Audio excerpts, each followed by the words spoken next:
I was teasing my husband in front of my friends, but then the unimaginable happened. He approached me and told me it was over. I felt my heart break as I watched Ethan walk away, his shoulders firm and unyielding. The laughter and chatter at the neighborhood barbecue faded as the reality of what had just happened sank in. My name is Olivia, I'm 23 years old, and I believe I've irreparably damaged my entire life. It all started on a beautiful Saturday afternoon in the small town of Millbrook, nestled among the rolling hills of upstate New York. The air was filled with the scent of grilled burgers and blooming lilacs. Our neighbor, Mrs. Parson, was hosting her annual summer party, a cherished tradition in our close-knit community. I stood among a group of women I considered friends, holding a glass of chilled rosé and laughing at a joke my husband Ethan was telling. He was by the grill, flipping burgers and chatting with the other husbands. He caught my eye and smiled, the same warm, loving smile that first captured my heart 5 years ago when we were in college. I should have smiled back. I should have left my group and thanked him for always being there for me. Instead, I rolled my eyes and turned back to my friends, launching into another story about how Ethan had gone out of his way to please me earlier that week. "You won't believe what Ethan did the other day," I began. I casually mentioned I was craving sushi from that impossible-to-book place in the city. The next day, he surprised me with a reservation for that very night. He pulled some strings with a client to get us a table. The women around me looked impressed, but I wasn't done. Here's the kicker. When we got there, I decided I didn't want sushi anymore. I wanted Italian instead. And guess what? Ethan just smiled, canceled our reservation, and took me to that cute Italian place down the street without a single complaint. I swear, that man would bend over backward if I asked him to. Sometimes I wonder if he has any backbone at all. The laughter that followed my words was abruptly cut short by an awkward silence. I turned to find Ethan standing there, his face reflecting hurt and disbelief. I started to speak, but he shook his head sharply.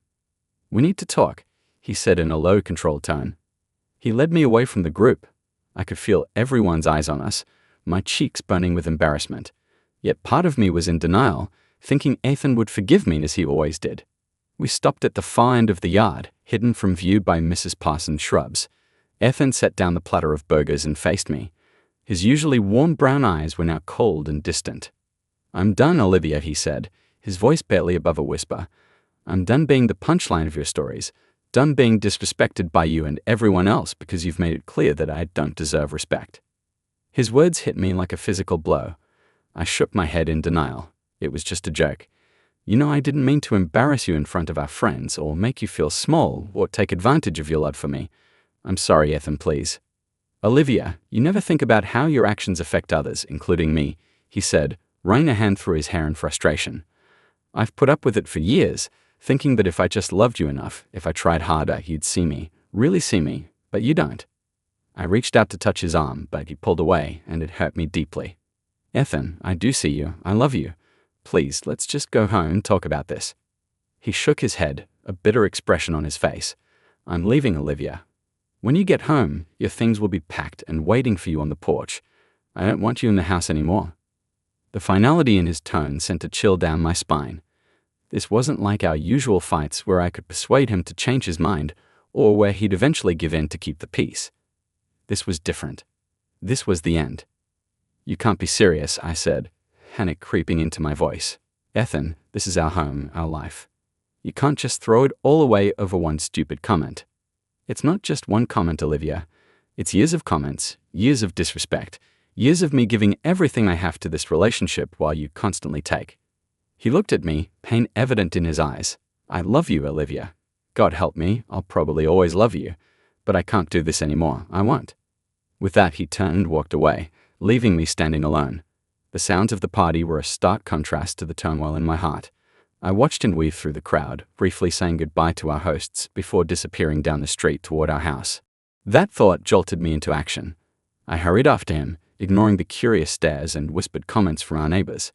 By the time I reached our home, a charming 2-story house we had bought just a year ago, I was out of breath. Ethan was already inside. I burst through the front door, calling his name. The sight that greeted me stopped me in my tracks. Ethan was in the living room, methodically packing my clothes into suitcases. "Ethan, please, let's just talk," I pleaded, moving to grab the shirt he was folding. He pulled it away from me, his jaw clenched. "Olivia, I've made up my mind." You can't just kick me out. I was desperate, feeling like I couldn't breathe. This is my home too.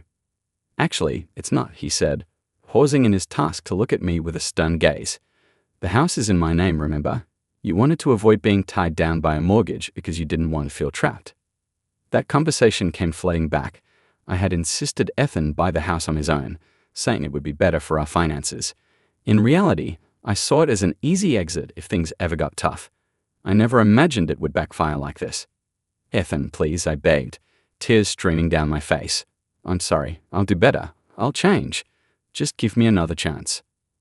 For a moment, I thought I saw a flicker of doubt in his eyes, but then he shook his head, his resolve hardening. Olivia, I've already given you chances. I shouldn't have given you so many. It's too late now. He resumed packing my clothes and moved on to my personal items. I watched helplessly as he efficiently dismantled my life, occasionally asking where I preferred certain things. The surreal nature of the situation made me feel like I was watching someone else's life fall apart. As the sun began to set, casting long shadows across our once happy home, Ethan carried the last of my suitcases to the front porch. I stood in the doorway, feeling lost and small. Where am I supposed to go? I whispered, barely audible. Call your parents or one of your friends. I don't know, but you can't stay here, Ethan said, running a hand over his face. For the first time, I noticed how tired he looked. What about us? I asked, clinging to the last shred of hope. Is this really the end? He looked at me, and I saw a lifetime of love and pain in his eyes. Yes, Olivia, this is really the end. I'll have my lawyer send over the divorce papers next week. He guided me gently but firmly onto the porch and closed the door. I heard the lock click with a chilling finality. I sank onto the porch steps, surrounded by my hastily packed belongings, and let the tears flow freely. I was overwhelmed by the consequences of years of thoughtlessness and disrespect. With trembling hands, I pulled out my phone and called my father. Dad, I said when he answered, I've made a terrible mistake. I need you to come get me. The days that followed passed in a blur. My parents welcomed me with open arms, but I could see the disappointment in their eyes. They had always loved Ethan, seeing him as the son they never had. As I recounted the events that led to our separation, I could see them struggling to understand how I could have treated someone they considered family so poorly. I spent most of my time in my childhood bedroom, alternating between crying into my pillow and staring blankly at the walls. The cheerful yellow paint and faded posters from my teenage years seemed to mock me. I received messages from acquaintances who'd heard about what happened at the barbecue. Most were curious, eager for the juicy details of my marital collapse. A few, like my supposed best friend Alexis, were more sympathetic, offering words of support and promises to be there for me. But as the days wore on and reality set in, I began to see these friendships for what they really were, shallow connections built on gossip and mutual self-interest. I overheard my parents talking in hushed tones one day when I ventured to the kitchen for a glass of water. I just don't understand how she could have been so thoughtless, my mother said sadly. We raised her better than that. My father sighed. I know, but Olivia's always wanted to be the center of attention, never really thinking about how her actions affect others. But Ethan, my mother replied, her voice trailing off. He was so good to her, so patient. Their words echoed in my ears as I retreated back to my room. For the first time, I began to see myself through others' eyes, and the image wasn't flattering. That night, unable to sleep, I opened my laptop and started a new document titled Ways I Hurt Ethan. As I began to write, I reflected on all the times I had taken him for granted, belittled him, ignored his feelings, or prioritized my own desires over his needs. The list went on and on. By the time the first rays of dawn filtered through my curtains, I had filled pages with my wrongdoings. Reading through the list was like a punch to the gut. How had I become this person? How had I allowed myself to treat someone I claimed to love with such disregard? I realized that for once in my life, I needed to put someone else's needs above my own. If Ethan wanted space, I would give him space.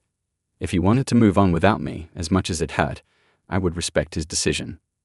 I opened my laptop again and started a new document, this time titled How to Become a Better Person. It was time for me to do the hard work of self-reflection and personal growth, not for Ethan, but for myself. I wanted to become a better person because I never wanted to hurt anyone like that again. In the weeks that followed, I got a job at a local marketing firm in an entry-level position. It wasn't glamorous work, mostly data entry and fetching coffee, but it was a start. It was the first time in my adult life that I was supporting myself, learning the value of hard work and the satisfaction of earning my own way. My social life, which had been the center of my world, dwindled to almost nothing. Most of my so-called friends had drifted away once they realized I had nothing to offer them anymore. I started seeing a therapist, Dr. Olson. She was a kind but no-nonsense woman who helped me unpack years of selfish behavior and distorted perceptions. "Olivia," she said during one particularly difficult session, "have you ever thought about why you felt the need to belittle Ethan in front of your friends?" I shrugged, picking at a loose thread on the arm of the chair. I guess I thought it made me look better, like I had this amazing guy who would do anything for me. She looked at me kindly. "True love isn't about control. It's about mutual respect, support, and kindness. It's about lifting each other up, not tearing each other down." Her words stayed with me long after the session ended. I began to reevaluate all my past relationships, not just with Ethan, but with friends and family, in a new light. I realized how often I had put my own needs above everyone else's, how I had used people for my own benefit without considering their feelings. One day, I ran into Mrs. Parson at the grocery store. She smiled warmly at me. "Olivia, how are you doing?" I forced a smile, bracing for an awkward exchange. "Hi, Mrs. Parson. I'm managing. How are you?" Her face softened with genuine concern. "I've been worried about you, dear. We all have." Her kindness was so unexpected that it brought tears to my eyes. "I'm sorry," I mumbled, hastily wiping my cheeks. "I've made such a mess of everything." She patted my arm. "We all make mistakes, honey. What's important is that we learn from them." She reached into her purse and pulled out a small notebook, scribbling something down. She tore off the page and handed it to me. "This is Ethan's new number. He changed it a while back. I think he'd appreciate hearing from you." I stared at the number, uncertainty swirling within me.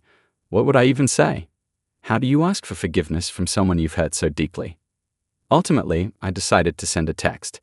It felt less intimidating, but I knew if I heard his voice, I might lose my nerve entirely. "Ethan," I wrote, "you don't have to respond. I just wanted to say I'm sorry for what happened at the barbecue and for everything. I'm sorry for taking you for granted and making you feel unappreciated. I hope you're doing well." I sent the message and waited, my heart pounding. Minutes stretched into hours with no reply. I began to accept that perhaps I'd gone too far, that Ethan had moved on. I wanted him to be happy, even if it meant a life without me. Just as I was about to give up hope, my phone lit up with a new message. I opened it. "Olivia," it read. "Thank you for your message. It means a lot to hear that from you. I hope you're doing well too. Take care." It wasn't much, but it was something. A small olive branch extended between us. As I lay in bed that night, I felt a sense of peace I hadn't experienced in a long time. Ethan and I exchanged a few more messages. While they were polite, they were also distant. We didn't talk about getting back together or even meeting in person. It was clear that while he no longer held anger toward me, the trust between us had been broken. As the months passed, I started to settle into a new way of living. My job at the marketing firm became more challenging and I was thriving. My relationship with my parents improved as they saw the changes I was making in my life. One day, while rushing to a meeting, I bumped into someone and nearly spilled my coffee. Papers scattered everywhere. I looked up and saw familiar brown eyes. "Ethan," I breathed, feeling as if all the air had been knocked out of me. "Olivia," he replied softly. "Here, let me help you with that." He reached out and steadied my coffee cup, his fingers brushing against mine for a brief moment. "Thank you," I said, my heart racing. "How have you been?" "I'm good," he said, a slight smile on his lips. "And you?" "I'm doing well," I replied. "Work keeps me busy." There was so much I wanted to say, countless apologies I wanted to make, but the words stuck in my throat. "Listen," he said finally, running a hand through his hair, a gesture I knew so well. "Would you like to grab coffee sometime? I'd love to catch up." I was surprised by the offer but nodded. "I'd like that." We exchanged contact information once more and agreed to meet later that week. When we met, we talked for hours. We shared stories about our lives over the past year. He told me about his promotion at work, his new hobby of rock climbing, and the stray cat he'd adopted. I told him about my job, my volunteer work at the animal shelter, and my new friendships. At the end of our meeting, I took a deep breath. "Ethan, I want you to know how sorry I am for everything. I don't expect anything from you, but I needed to tell you that." He looked at me, his eyes gentle. "I appreciate that, Olivia, and I can see that you've changed." "Do you think we could be friends?" I asked hesitantly. He was silent for a moment, then smiled that warm, genuine smile that had always made my heart skip a beat. "I'd like that. I think we can try." As we parted ways, I felt a mix of emotions: sadness for what we'd lost, joy for this new beginning, and hope for what the future might hold. Walking home that evening, I reflected on how much had changed in just 1 year. I had lost so much: my marriage, my friends, and my sense of self. But I had also learned from those mistakes. I faced the hard truths about myself and committed to change. In doing so, I discovered a resilience within me that I never knew existed. As I reached the front door of my apartment, I felt a surge of pride. I had earned it with my own hard work. I paused to look back at the path that had led me here and felt grateful for the lessons I had learned.